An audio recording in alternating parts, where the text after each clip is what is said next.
दोस्तों नमस्कार।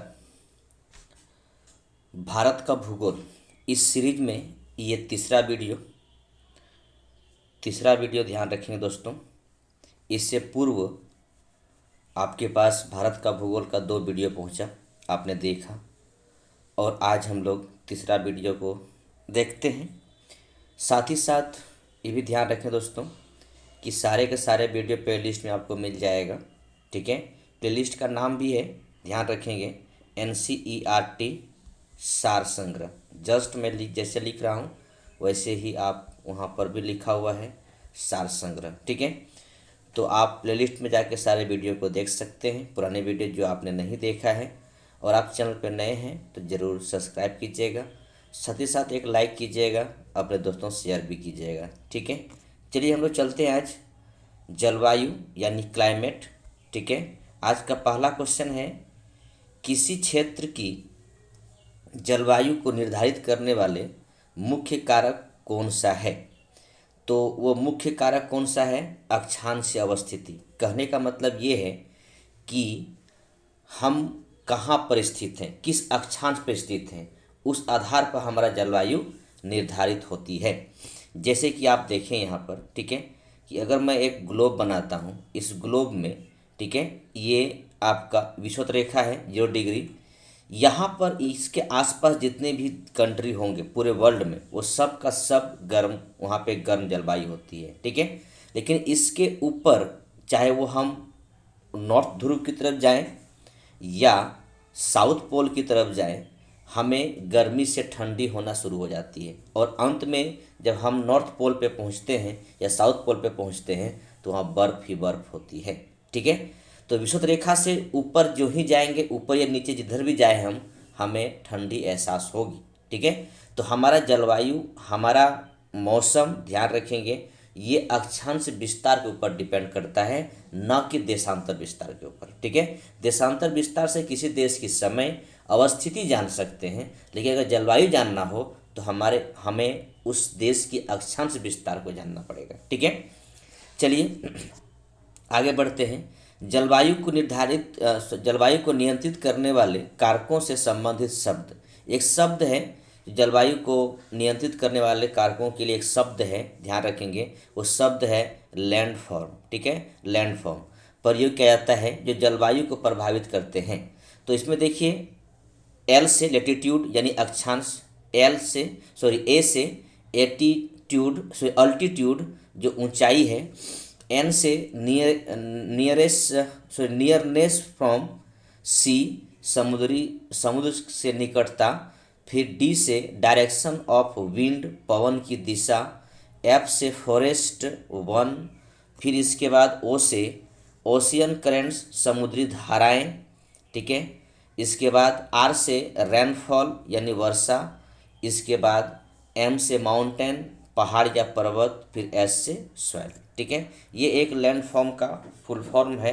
ठीक है, इसी से किसी भी देश का जलवायु निर्धारित होती है कि हम कहाँ हैं, हम किस अक्षांश पे हैं, कितने ऊंचाई पर हैं, समुद्र से कितने दूर हैं या निकटता है।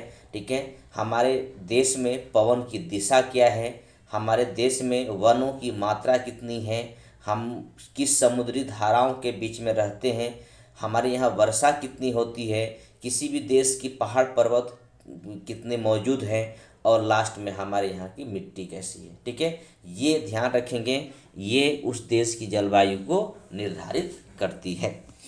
नेक्स्ट बातें हैं, भारत में ग्रीष्मकालीन मानसून के प्रवाह की सामान्य दिशा क्या है?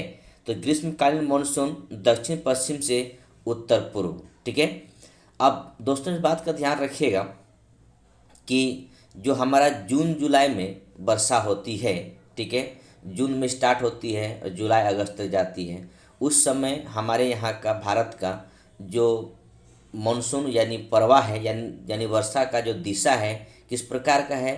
दक्षिण पश्चिम से उत्तर पूर्व की दिशा में चलती है। ठीक है, भारत की उत्तरी पश्चिमी मैदानों में शीत ऋतु में किसके प्रभाव से वर्षा होती है? तो अगर हम देखें कि खासकर उत्तरी मैदान की बात करें, ठीक है, या कह सकते हैं उत्तरी पश्चिम मैदान की बात करें, तो ठंडी के मौसम में पंजाब में, ठीक है, हरियाणा में, कुछ दिल्ली में, बिहार के कुछ क्षेत्रों में, खासकर कुछ क्षेत्रों में बहुत कम मात्रा में, ठीक है, वर्षा होती है। ठीक है, उत्तर प्रदेश में भी कुछ वर्षा होती है। तो इसीलिए कहा गया कि यहाँ पे उत्तर पश्चिम में जो हमारे मैदान है, उस मैदान में जो वर्षा होती है शीत के मौसम में, वो किसके प्रभाव से होती है? ध्यान रखेंगे, पश्चिमी विक्षोभ के प्रभाव से। ठीक है, पिछले साल कहना सही रहेगा, ठीक है, पिछले साल ही TRE 2 का एग्ज़ाम हुआ, ठीक है, जिसमें से 6 to 8, ठीक है, 6 to 8 क्लास का जो 40 नंबर क्वेश्चन है, जो सबके लिए एक कॉमन होता है, ठीक है, जो GK GS की पार्ट है, उसमें ये क्वेश्चन पूछा गया था कि भारत की उत्तरी पश्चिमी मैदान में शीत ऋतु में किसके प्रभाव से वर्षा होती है? तो पश्चिमी विक्षोभ, वेस्टर्न डिस्टर्बेंस के प्रभाव से वर्षा होती है। भारत के किन राज्यों में शरद ऋतु में वर्षा होती है? ठीक है, शरद ऋतु में वर्षा होती है तो कब होती है? शरद ऋतु में पंजाब, तमिलनाडु और आंध्र प्रदेश में। ठीक है, यानी कहने का मतलब है कि इस ऋतु में वर्षाएं पंजाब में होती है, तमिलनाडु में होती है और आंध्र प्रदेश में होती है। भारत में औसत वार्षिक वर्षा कितनी है? तो औसत वार्षिक वर्षा लगभग 125 सेंटीमीटर है। तो इसका मतलब ये है कि पूरे भारत की वर्षा का एक बार कह दिया गया इतना है। कहीं कहीं 25 सेंटीमीटर से भी कम वर्षा होती है, तो कहीं पर 2.5 सेंटीमीटर वर्षा होती है। ठीक है, आप जो ही कह सकते पूरब से जो ही हम बढ़ते हैं इधर पश्चिम की ओर और खासकर उत्तर की तरफ चले जाते हैं, तो देखते हैं कि वर्षा की मात्रा कम होते चली जाती है। ठीक है, तो चलिए, भारत में सर्वाधिक वर्षा किन क्षेत्रों में होती है? तो सबसे अधिक वर्षा पश्चिमी घाट, पूर्वी हिमालय और मेघालय में। ठीक है, मेघालय के एक स्थान आपको याद है, चेरापूंजी और मौसिनराम, जहाँ पे सर्वाधिक वर्षा होती है। ठीक है, तो पश्चिमी घाट में, खासकर पश्चिमी घाट में केरल, इसके बाद महाराष्ट्र में, कर्नाटक में वर्षा होती है। ठीक है, और इधर देखिए पूर्वी हिमालय में जाएं हम, तो खासकर पूर्वी हिमालय की बात जब करें तो ये असम हो गया आपका। ठीक है, इसके बाद इधर नेपाल साइड में थोड़ा सा बिहार का ले सकते हैं। ठीक है, इसके बाद इधर पूरा मेघालय, त्रिपुरा, मिजोरम, ठीक है, ये वर्षा होती है। ठीक है, साथ ही साथ मेघालय स्पेशल दे रखा हुआ, यहाँ पे वर्षा होती है। ठीक है, अधिक वर्षा होती है। भारत में उष्णकटिबंधीय मानसूनी जलवायु पाई जाती है तथा यहाँ सर्वाधिक वर्षा दक्षिण पश्चिम मानसून से होती है। जलवायु को मानसूनी जलवायु कहते हैं। ठीक है, तो यहाँ पर जो भारत का जो जलवायु है ये मुख्यतः उष्णकटिबंधीय है। ठीक है, लेकिन पूरे भारत में उष्णकटिबंधीय जलवायु आप नहीं कर सकते, क्योंकि जब हम उत्तर चले जाते हैं सबसे उत्तर तरफ में, तो वहाँ पे बहुत ज़्यादा ठंडी पड़ती है। ठीक है, तो दूसरी बात ये है कि यहाँ पे सर्वाधिक जो वर्षा होती है वो दक्षिण पश्चिम मानसून से वर्षा होती है। ठीक है, उत्तरी पूर्व मानसून की वर्षा बहुत कम होती है, और वो भी वर्षा सिर्फ और सिर्फ तमिलनाडु और आंध्र प्रदेश में होती है। ठीक है, लेकिन हमारे यहाँ सबसे अधिक वर्षा दक्षिण पश्चिम मानसून से होती है, और उत्तरी पूर्व मानसून जो लोटी मानसून कहा जाता है, वो वर्षा खासकर बिहार, झारखंड या फिर कह दें कि उत्तर प्रदेश में या अन्य राज्यों में नहीं होती है। होती कहाँ पर है? तो वो आंध्र प्रदेश और तमिलनाडु में, कुछ एरिया, उड़ीसा अगर हो जाए तो हो जाए। ठीक है, आगे देखते हैं, कहता है कि भारतीय उपमहाद्वीप पर ग्रीष्म ऋतु में उच्च ताप और निम्न दाब हिंद महासागर से वायु का कर्षण करते हैं, जिसके कारण प्रभावित होती है। तो ग्रीष्म ऋतु में क्या होता है? भारतीय उपमहाद्वीप में क्या होता है कि ग्रीष्म ऋतु में हमारे यहाँ उच्च ताप और निम्न दाब होती है। ठीक है, तो हिंद महासागर से जो वायु की एक कर्षण करते हैं, जिससे एक प्रभावित होती है दक्षिण पश्चिम मानसून। देखिए, होता यूँ है कि जहाँ पर भी अगर गर्म मौसम है, वहाँ पर जो दबाव होगा, ठीक है, दाब होगा, वो निम्न होगी। ठीक है, ध्यान रखेंगे, जब हम खासकर जून जुलाई में पूरे गर्मी में रहते हैं, ठीक है, पूरे गर्मी में रहते हैं, तो हमारे यहाँ गर्मी बहुत ज़्यादा होती है। इस वजह से हमारे यहाँ प्रेशर लो हो जाती है, और ध्यान रखेंगे हवा हर समय हाई प्रेशर से लो प्रेशर जोन की तरफ चलती है। ठीक है, ध्यान रखेंगे इस बात को लेकर। तो इसी वजह से जब मानसूनी पवन है वो इंडिया में प्रवेश कर जाती है, क्योंकि हमारे यहाँ पहले से ही लो प्रेशर जोन बनी हुई है। आप देखते होंगे कि खासकर अप्रैल मई में हमारे यहाँ अचानक सा आंधी तूफान आ जाती है। ऐसा आने का वजह क्या है? क्योंकि लो प्रेशर जोन में उस समय है, ठीक है। तो अचानक हवाएं हम तक पहुंच जाती है और कभी कभी वो हवाएं घूम भी जाती है, ठीक है, चारों ओर घूमना लगता है। तो हम लोग कहते हैं, गांव घर में कहता है कि भूत आ गया, ठीक है, घूम रहा है हवा, भूत आ गया, थाली उड़ा दिया, किसी का छप्पर उड़ा दिया गया। तो ठीक है, ये होता है इसलिए कि हम लो प्रेशर जोन में उस समय रहते हैं और हवाएं अचानक सक कर जाती है और वो कुछ कहते से वो घूम भी कभी कभी जाती है, ठीक है। तो जिसे हम चक्रवात के रूप ले दिखाई पड़ता है, ठीक है। तो जब हमारे यहाँ लो प्रेशर जोन है, ग्रीष्म ऋतु है, तो उस समय हमारे यहाँ जो हवाएं प्रवाहित होगी वो दक्षिण पश्चिम मानसून होकर हवाएं वर्षा ऋतु में भी कन्वर्ट हो जाती है। आगे कहते हैं व्यापारिक पवन लिखा। व्यापारिक पवनें 0 डिग्री से 30 डिग्री उत्तरी तथा दक्षिणी अक्षांशों के मध्य बहने वाली पवन है, ठीक है। और ये पवनें उस उपोष्ण उच्च वायुदाब कटिबंध 35 डिग्री NS में से विषुवतीय निम्न वायुदाब कटिबंध 0 डिग्री से 5 डिग्री नॉर्थ साउथ की ओर बहती है।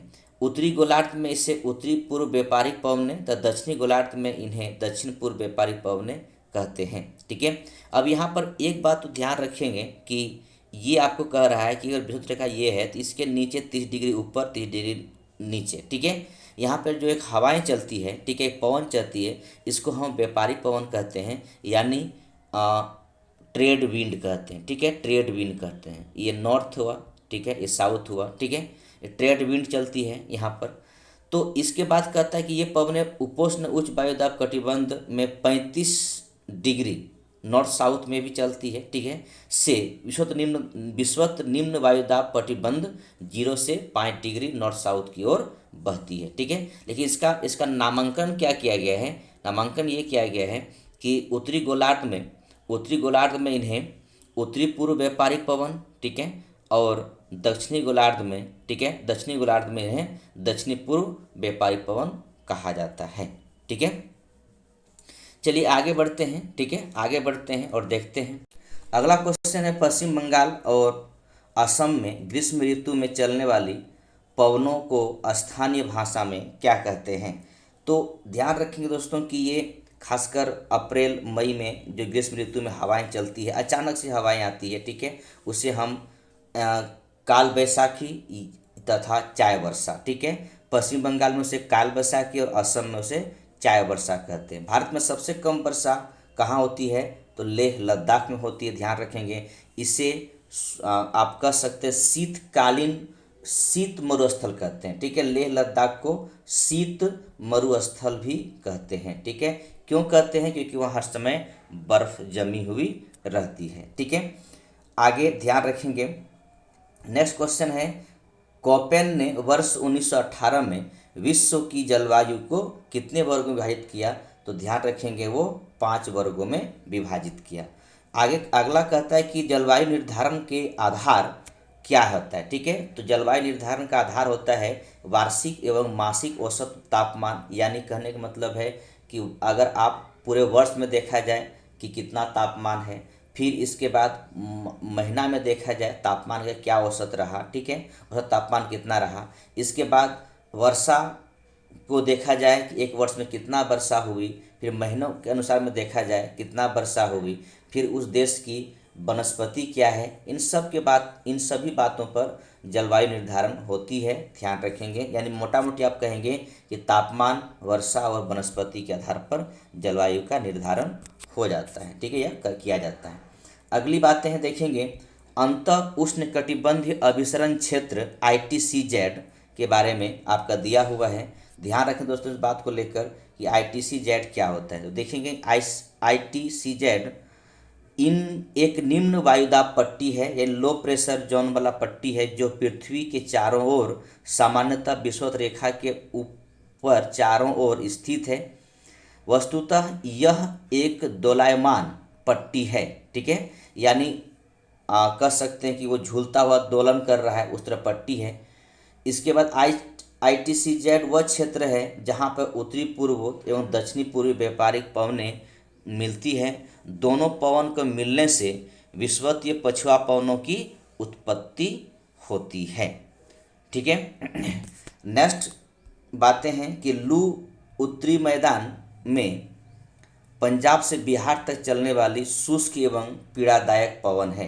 तो ध्यान रखेंगे, लू जो चलती है जिससे हम लोग बाहर निकलना बहुत मुश्किल होता है गर्मी के दिनों में, किसी किसी को लू लग जाता है।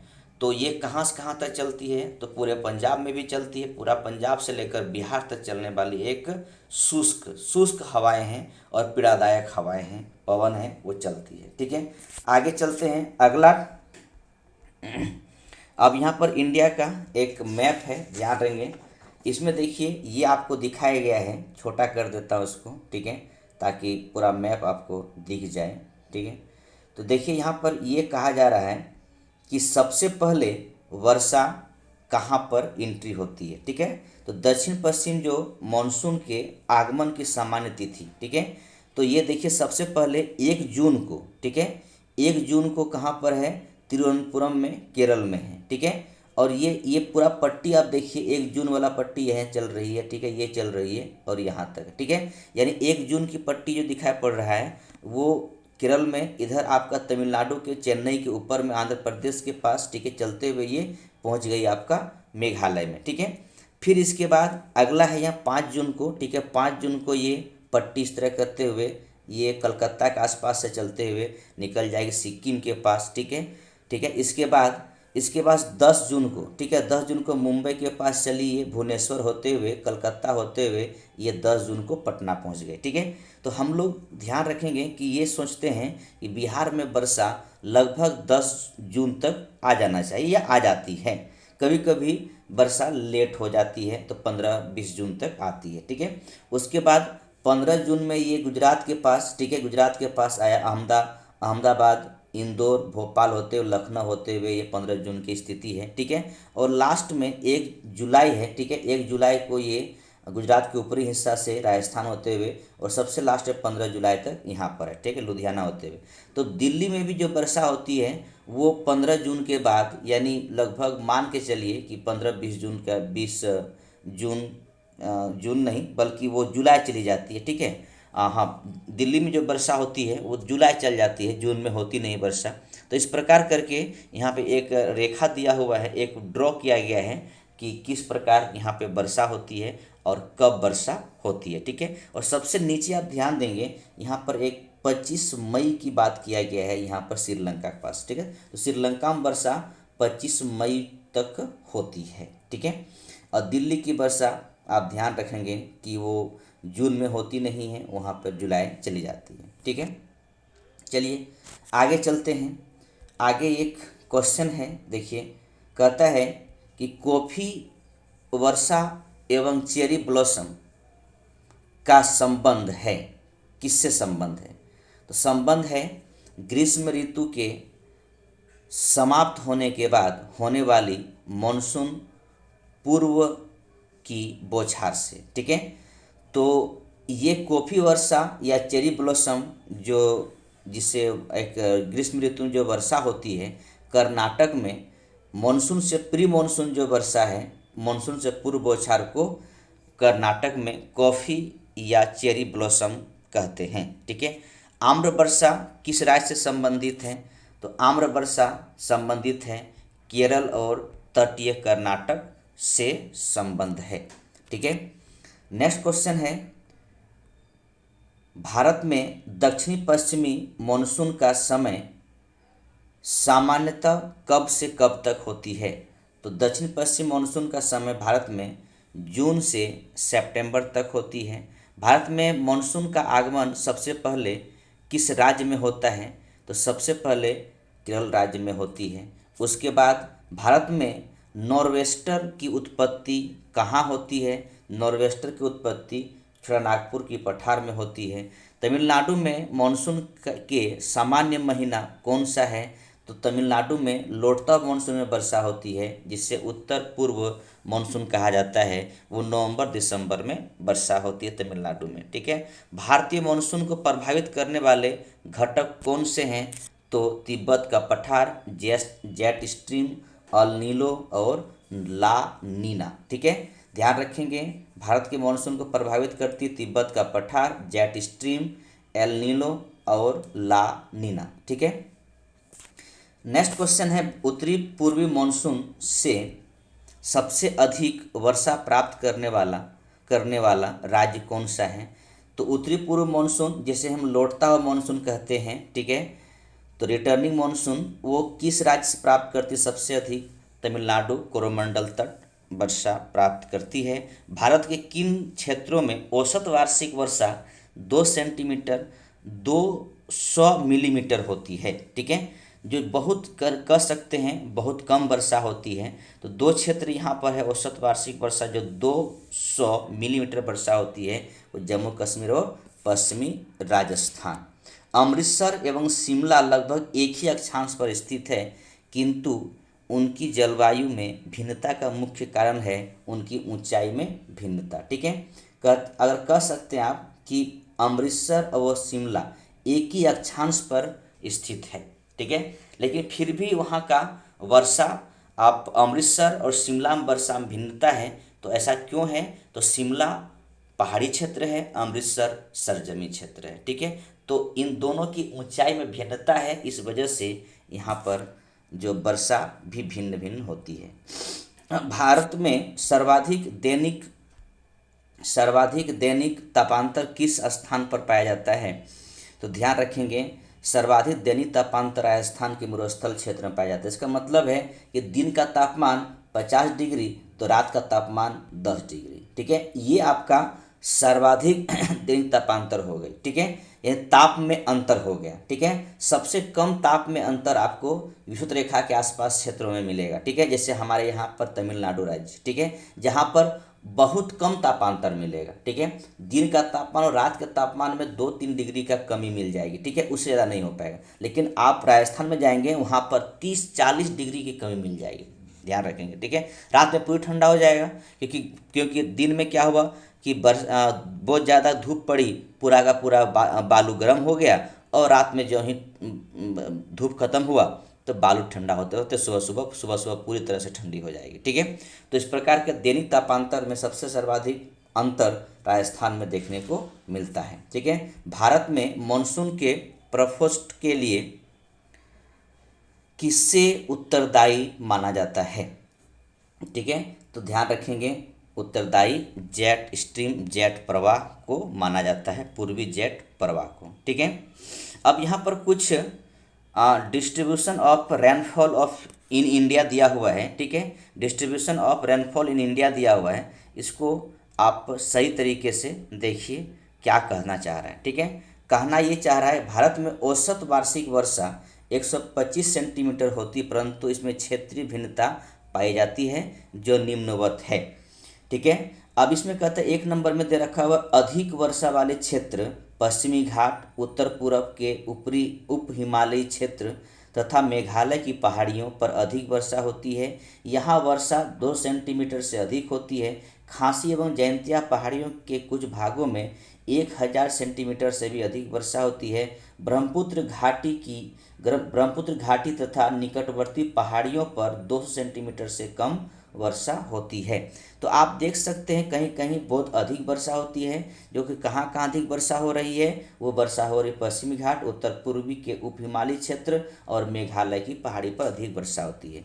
इसी प्रकार अगर हम मध्यम वर्षा की बात करें तो मध्यम वर्षा कहाँ हो रही है, तो मध्यम वर्षा हो रही है गुजरात के दक्षिणी भाग, पूर्वी तमिलनाडु, उड़ीसा सहित उत्तर पूर्वी प्रायद्वीप, झारखंड, बिहार, पूर्वी मध्य प्रदेश, उप हिमालय के साथ लगा हुआ गंगा के उत्तरी मैदान, कछार घाटी और मणिपुर में 100 से 2 सेंटीमीटर के बीच वर्षा होती है।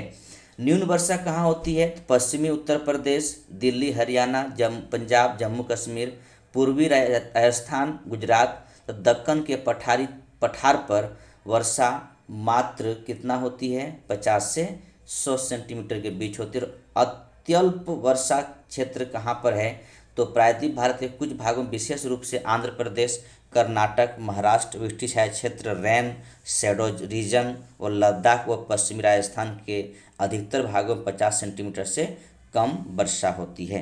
तो हमारे यहाँ पूरे भारत में वर्षा एक समान नहीं होती, कहीं पर सर्वाधिक वर्षा होती है, कहीं पर बहुत कम वर्षा। कहा जाता है कि चेरापूंजी या मौसिनराम की एक दिन की वर्षा राजस्थान की 10 वर्षों की वर्षा के बराबर है। ठीक है, चेरापूंजी या मौसिनराम की एक दिन की वर्षा राजस्थान के 10 वर्षों की वर्षा के बराबर है। तो आप सोचिए कहीं पर इतना वर्षा होती है कि एक दिन में पूरा पानी का बौछार लगा दिया गया, और वहीं उस एक दिन की वर्षा को अगर काउंट किया जाए राजस्थान में तो 10 साल में उतनी वर्षा नहीं होती है। ठीक है, कहता है जेट स्ट्रीम क्षोभ मंडल के मध्य अक्षांशों के धरातल से 12 किलोमीटर ऊपर पश्चिम से पूर्व दिशा में चलने वाली एक प्रवाह का नाम है। ठीक है, एक प्रवाह का नाम है, करने मतलब एक हवा का नाम है। कैसे चलती है? पश्चिम से पूर्व की ओर। और इसकी खोज ध्यान रखेंगे, जेट स्ट्रीम की खोज सेकेंड वर्ल्ड वार के समय में खासकर अमेरिका के जेट वायुयानों द्वारा इस स्ट्रीम की खोज किया गया था, जिसे हम जेट स्ट्रीम के नाम से जानते हैं। जब वो जापान पर हवाई हमला करने के लिए आए थे, हिरोशिमा नागासाकी में जो हवाई हमला हुआ था, खासकर बम वर्षा किया गया था। कब 6 अगस्त और 9 अगस्त को बम वर्षा जो हुई थी, ठीक है, उसी में इस स्ट्रीम की खोज किया गया था। और जेट पवन से आई थी खासकर अमेरिका के लोग उस जापान में बम गिराने के लिए, तो इसीलिए इस प्रवाह को जेट स्ट्रीम नाम दिया गया। ठीक है, नेक्स्ट टॉपिक है मृदा। तो चलिए हम लोग मृदा की तरफ देखते हैं, सॉइल को। ठीक है दोस्तों, मृदा का वर्गीकरण किया गया है।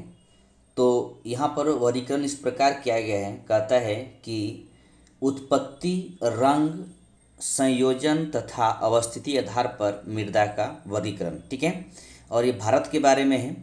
तो मृदा का वर्गीकरण कई प्रकार से हो सकती है। ठीक है, ध्यान रखेंगे इस बुक में इस प्रकार दिया हुआ है, किसी और बुक को पढ़िएगा वहाँ पर कोई और प्रकार मिलेगा। ठीक है, तो जलोढ़ मृदा, काली मृदा, लाल मृदा, लेटराइट मृदा। ठीक है, ये 4 मृदा तो आपको दिखाई पड़ेगा। ठीक है, ध्यान रखेंगे, जलोढ़ मृदा, काली मृदा, लाल एवं पीली मृदा, लेटराइट मृदा। ठीक है, इसके बाद शुष्क मृदा, लवणीय मृदा, पीट मृदा।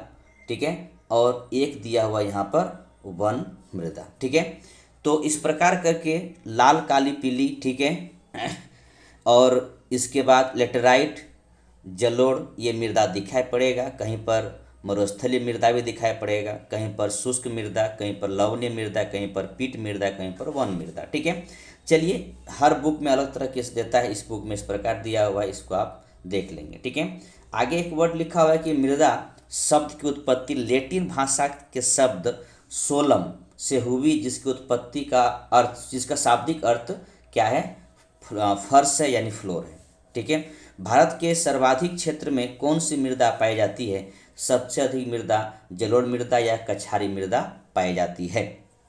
ठीक है, रेगुर मृदा को किस अन्य नाम से जाना जाता है? तो वो आपके काली मृदा के नाम से जाना जाता है। रेगुर मृदा का सर्वाधिक विस्तार किस राज्य में पाया जाता है? वो आपका महाराष्ट्र में पाई जाती है, सर्वाधिक विस्तार। मालवा पठार में किस मृदा की अधिकता है? तो मालवा के पठार में काली मृदा की अधिकता है।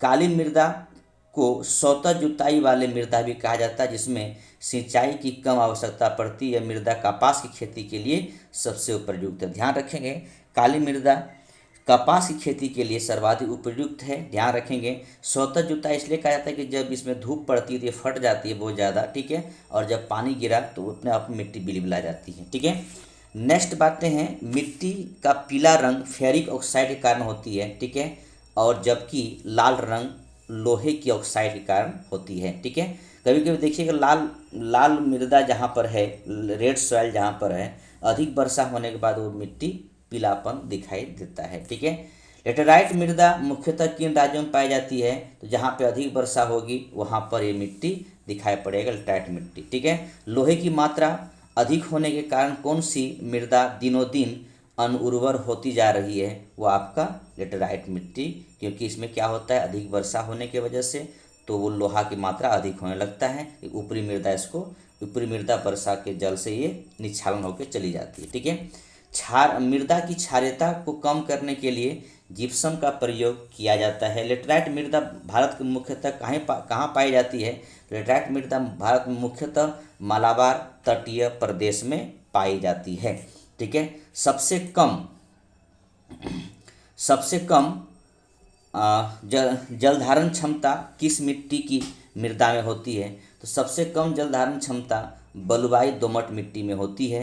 पौधे को सबसे अधिक जल किस प्रकार की मृदा से प्राप्त होती है? वो चिकनी मिट्टी से प्राप्त होती है। मृदा की उर्वरता बढ़ाने के लिए कौन सी फसलें लगाई जाती है? तो मृदा की उर्वरता बढ़ाने के लिए दलहन की फसल लगाई जाती है। कहा जाता है कि दलहन की फसलें लगाने से क्या होगा कि उनकी जो जड़ों में नाइट्रोजन की गांठें होती हैं और इस वजह से उसमें कि कहा जाता है कि फसल चक्र करना चाहिए कि 2 फसलों के बीच में एक बार दलहन की फसल लगाना चाहिए और उसको उखाड़ना नहीं है। दलहन की फसल को काट कर ले जाना है, उसकी जड़ें मिट्टी में ही रह जाए तो नाइट्रोजन अपने आप मिट्टी को मिल जाती है, उर्वरा शक्ति बढ़ जाती है।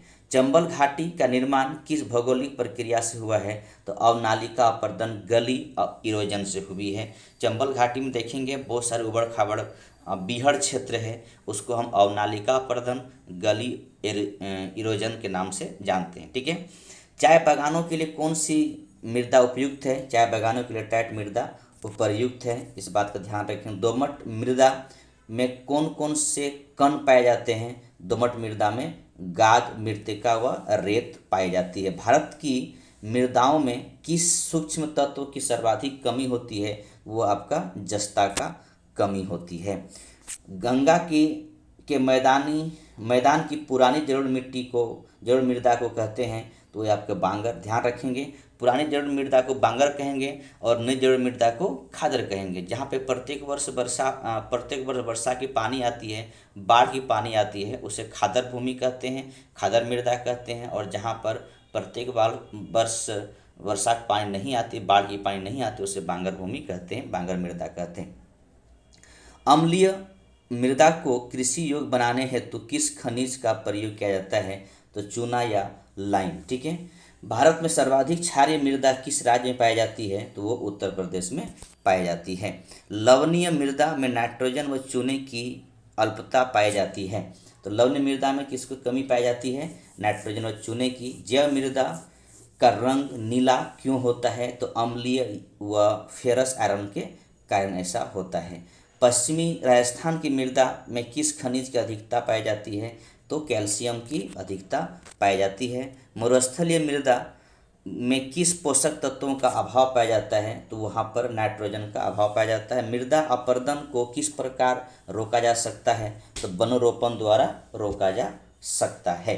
ठीक है। नेक्स्ट बातें हैं कि किस मृदा में कितना पीएच मान होता है? तो 1 से 6 पीएच मान अम्लीय मृदा हो गया, 7 पीएच मान उदासीन मृदा हो गया और 8 से 14 पीएच मान क्षारीय मिट्टी हो गया। ठीक है। नेक्स्ट कहता है यहाँ पर कि लाल और पीली मृदा अम्लीय प्रकृति की होती, जबकि नाइट्रोजन, फास्फोरस एवं ह्यूमस जैव पदार्थ की कमी होती है। तो अम्लीय मृदा में नाइट्रोजन, फास्फोरस और ह्यूमस की कमी होती है, इस बात का ध्यान रखेंगे। अगला है कि यहाँ पे कुछ वनस्पतियाँ दिया हुआ है। ठीक है। तो चलिए हम लोग आगे बढ़ते हैं, देखते हैं कि भारत में सर्वाधिक बृहद क्षेत्र में किस प्रकार का वन पाया जाता है। तो भारत में सर्वाधिक बृहद क्षेत्र में जो वन पाया जाता है वो उष्णकटिबंधीय शुष्क पर्णपाती वन पाया जाता है। ठीक है। उष्णकटिबंधीय सदाबहार वन क्षेत्र में औसत वर्षा कितनी होती है? तो 2 सेंटीमीटर से अधिक वर्षा होती है जहाँ पर उष्णकटिबंधीय सदाबहार वन। ठीक है। तो में जहाँ पर उष्णकटिबंधीय सदाबहार वन मिलता है वहाँ पर 200 सेंटीमीटर से अधिक वर्षा होती है। लेकिन भारत में सर्वाधिक जो वन है वो उष्णकटिबंधीय शुष्क पर्णपाती, क्योंकि यहाँ पर पतझड़ वन इसको कहते हैं, ये मिलता है। भारतीय वनस्पति सर्वेक्षण BSI के संस्थापक सर जॉन किंग्स थे तथा इसकी स्थापना 13 फरवरी 1890 को हुई थी। तो भारत वनस्पति सर्वेक्षण का संस्थापक जॉर्ज किंग थे, जिसकी स्थापना 13 फरवरी 1890 को हुई थी। भारत में सिनकोना वृक्ष कहाँ पाया जाता है? तो सिनकोना वृक्ष दार्जिलिंग में पाया जाता है। दार्जिलिंग में पाया जाता है। ठीक है, कत्था बनाने हेतु किस वृक्ष की लकड़ी का प्रयोग होता है? तो कत्था बनाने के लिए खैर नामक वृक्ष की लकड़ी का प्रयोग होता है। सामाजिक वानिकी में प्रयुक्त बहुउद्देशीय वृक्ष का उदाहरण है वो आपका खेजड़ी का वृक्ष का उदाहरण है। बहुउद्देशीय माने एक काम के लिए नहीं, बहुत से काम के लिए उपयोग करते हैं। भारत में वन संरक्षण अधिनियम किस वर्ष पारित हुआ? वर्ष 1980 में पारित हुआ। सागौन तथा साल के वृक्ष किस प्रकार के वनों में पाए जाते हैं? तो उष्णकटिबंधीय आर्द्र पर्णपाती वनों में पाए जाते हैं। पश्चिमी हिमालय की शीतोष्ण पेटी में देवदार वृक्षों का बाहुल्य है। तो देवदार वृक्ष आपको पश्चिमी हिमालय के शीतोष्ण पेटी में दिखाई पड़ता है। बांस को कौन सी प्रजाति छत्तीसगढ़ में सर्वाधिक पाई जाती है? तो बांस की कौन सी प्रजाति? तो लाठी बांस पाया जाता है सर्वाधिक रूप से छत्तीसगढ़ में। ठीक है, नेक्स्ट बातें हैं, अगली बातें हैं कि लंबी जड़ों और नुकीली कांटों अथवा शूलयुक्त झाड़ियों को लघु वृक्षों वाले वन सामान्यतः पाए जाते हैं। वो कहाँ पाए जाते हैं? राजस्थान में पाए जाते हैं। ठीक है, कहते हैं कि लंबी जड़ होती है। क्यों होती है? क्योंकि पानी की आवश्यकता के लिए चल जाती है नीचे तक। इसके बाद उसका नुकीला कांटा होता है। ठीक है, और साथ ही साथ उसमें शूल यानी कांटों युक्त झाड़ियाँ मिलती है। और लघु वृक्षों वाले यानी छोटे छोटे वृक्षों वाले सामान्यतः राजस्थान में पाई जाती है। संयुक्त राष्ट्र खाद्य एवं कृषि संगठन की नवीन रिपोर्ट के अनुसार वार्षिक स्तर पर वन क्षेत्रों में सबसे ज़्यादा वृद्धि में भारत को विश्व में कौन सा स्थान प्राप्त है? तो 8वां स्थान प्राप्त है। ठीक है, भोजपत्र भुज वृक्ष कहाँ पाया जाता है? तो ये हिमालय में पाया जाता है। पलाश के वृक्ष को जंगल की आग भी कहा जाता है, क्योंकि पलाश को कहीं रोपा नहीं जाता है, ये अपने आप बहुत तेज़ी से बढ़ जाता है। ठीक है, भारत के किस राज्य में सागौन वन पाया जाता है? सबसे अधिक मध्य प्रदेश में सागौन वन पाया जाता है। समुद्र तल से सर्वाधिक ऊंचाई पर पाए जाने वाला वृक्ष कौन सा है? तो ये देवदार हिमालय में पाई जाती है। चिपको आंदोलन का प्रणेता कौन है? सुंदरलाल बहुगुणा। भारतीय वन सर्वेक्षण की स्थापना कब और कहाँ हुई थी? ठीक है, तो ध्यान रखेंगे भारतीय वन सर्वेक्षण की स्थापना कब हुई थी? 1 जून 1981 में हुई थी। भारत में मैंग्रोव वनस्पति कितने क्षेत्रफल पर विस्तृत है? तो मैंग्रोव वनस्पति जो ISFR 2021 के अनुसार ये डाटा दिखा रहा है 4992 वर्ग किलोमीटर पर विस्तृत है भारत का मैंग्रोव वनस्पति। ठीक है, अब यहाँ पर देखिए कहता है भारतीय वन प्रबंधन संस्थान Indian institute of forest management की स्थापना वर्ष 1982 में भोपाल में की गई थी। ठीक है, आगे बढ़ते हैं। अब यहाँ पे बहुत से वनस्पति क्षेत्र दे रखा हुआ है, इसको हम लोग देखते हैं। ठीक है, इसके बाद यहाँ पे कौन कौन सा वृक्ष है, कहाँ पर कौन सा वृक्ष मिलता है, ये सारी बातें यहाँ पर दे रखा है। कहता है पश्चिमी हिमालयी क्षेत्र में विस्तार कहाँ से कश्मीर से कुमायूं तक। ठीक है, शीतोष्ण कटिबंधीय भाग चीड़ देवदार शंकुधारी वृक्ष व चौड़ी पत्ती वाले शीतोष्ण वृक्ष पाया जाता है। इसके बाद दूसरा नंबर में अल्पाइन क्षेत्र है, शीतोष्ण से ऊपरी सीमा श्वेत देवदार श्वेत भोज वृक्ष व सदाबहार वृक्ष। पूर्वी हिमालयी क्षेत्र जो सिक्किम से दार्जिलिंग तक है। ठीक है, शीतोष्ण क्षेत्र ओक जायफल द्विफल बड़े फूलों वाले सदाबहार वृक्ष एवं छोटी बेंत के जंगल पाए जाते हैं। असम क्षेत्र में ब्रह्मपुत्र एवं सुरमा घाटी। ठीक है, इसमें सदाबहार वन और बीच बीच में घने बांसों तथा लंबी घास के झुरमुट पाए जाते हैं। सिंधु का मैदानी क्षेत्र पश्चिमी पंजाब राजस्थान और उत्तरी गुजरात के मैदान। यह क्षेत्र शुष्क एवं गर्म है, इसमें कटीले वन व झाड़ियाँ मिलती है। गंगा का मैदानी क्षेत्र कछारी मैदान, इसमें गेहूँ चावल गन्ने की खेती होती है।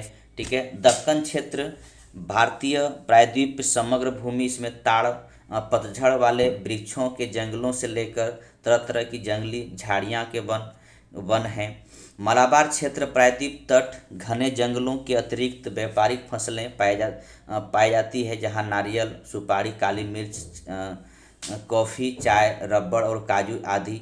अंडमान क्षेत्र अंडमान द्वीप, इनमें सदाबहार अर्ध सदाबहार कच्छ वनस्पति, समुद्री तटीय व अल्पलावी जंगलों की अधिकता मिलता है। ठीक है, इसके बाद यहाँ पर बहुत सारे शोध संस्थान है, जैसे फॉरेस्ट रिसर्च इंस्टीट्यूट कब स्थापना हुई, तो ये 1906 में हुई। कब, कहाँ पर, देहरादून में, उत्तराखंड राज्य में। Institute for would science and technology 1938 में, बेंगलुरु में, कर्नाटक में। Indian plywood industries research and training institute 1962 में, बेंगलुरु कर्नाटक में। हिमालय फॉरेस्ट रिसर्च इंस्टीट्यूट 1970 में, शिमला हिमाचल प्रदेश में। उष्णकटिबंधीय वनस्पति उद्यान एवं अनुसंधान संस्थान 1979 में, तिरुवनंतपुरम केरल में।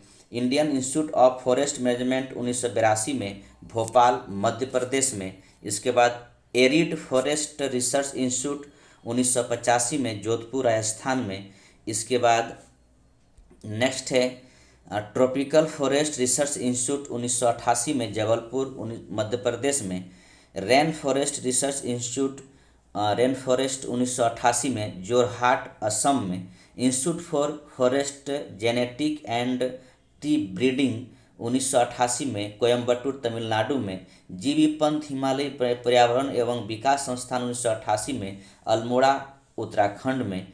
Centre of social forestry and eco rehabilitation 1992 में, प्रयागराज उत्तर प्रदेश में। इंस्टीट्यूट ऑफ फॉरेस्ट प्रोडक्टिविटी 1993 में, रांची झारखंड में। Institute for forestry research and human resources development 1995 में, छिंदवाड़ा मध्य प्रदेश में। Advance centre for biotechnology and mangrove forest 1997 में, हैदराबाद तेलंगाना में। ठीक है, वृक्षों को बचाने के चिपको आंदोलन की शुरुआत उत्तराखंड के टिहरी गढ़वाल जनपद से की गई थी। ठीक है, इसमें होता था क्या कि वृक्ष में जाकर चिपक जाता था लोग, कहने का मतलब वो पकड़ के रखता था ताकि वो कोई वृक्ष को काट ना पाए। यहाँ पर बहुत सारा जैव विविधता बायोडाइवर्सिटी दिया हुआ है, और खासकर यहाँ पर भारत के राष्ट्रीय वन क्षेत्र दिया हुआ है। ठीक है, तो यहाँ पर ये है कि कौन सा राज्य में कौन सा भारत के राष्ट्रीय उद्यान है। तो जम्मू कश्मीर में 4 देखिए लिखा हुआ है, तो 4 कौन कौन है?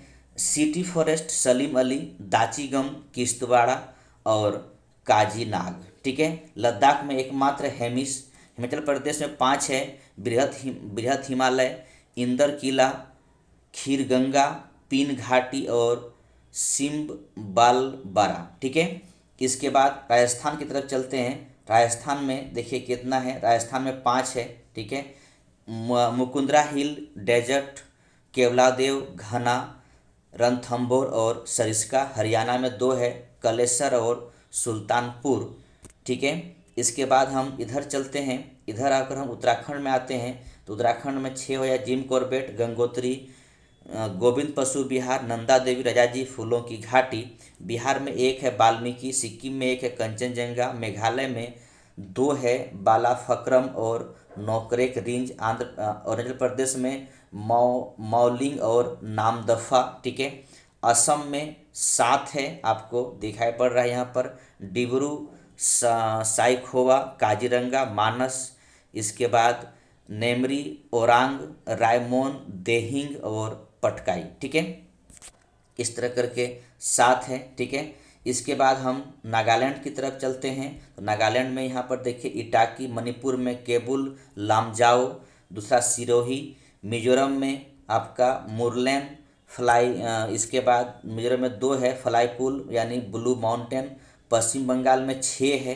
ठीक है, बुक्सा, गेरुमारा, इसके बाद नेओर वैली और सिंगलीगा, इसके बाद सुंदरबन और जालदापारा। ठीक है, अगर हम इधर चलते हैं तो इधर देखिए आपके त्रिपुरा में। ठीक है, त्रिपुरा में 2 है, एक आपके पास क्लाउड लेपर्ड और बायसान।